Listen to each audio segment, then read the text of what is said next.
Hi everyone welcome back to my another new mini blog. मु आ मो भौणी आ मोर गोटे सांग मिसी आम कुआडे बाहर थिलु आपण माने वीडियो टी लास्ट जाए निश्चय देखंतु। आज पागटा एते बढ़िया होइतिला जे आमे तीन जणा निजको अटकाई न पारी चलिलु ग्राउंड पाखरे थिबा हमर एठी स्ट्रीट फूड खाइबा पय। आपण माने देखंतु ना ए वीडियो रे मो भौणी फास्ट टू लास्ट जाए खाली बक्कर बक्कर ही होतला बट छाडंतु से सब को इग्नोर करंतु।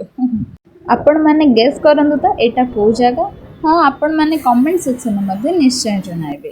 फास्ट तो आमे तीन जण ट्राई करथिलु एही खाड़ी चिकन रो जो बास्ना वाव कोन बा कहू जो माने खाइथिबे निश्चय जानिथिबे। एठी गरम गरम खाड़ी चिकन खाई तार रिएक्शन देखंतु। खाड़ी चिकन खाइबो बोल तो कन्न कन्न खाली आ तापरे आमे खाइथिलु एग रोल जोडा कि बहुत ही हेल्थी थिला मध्य।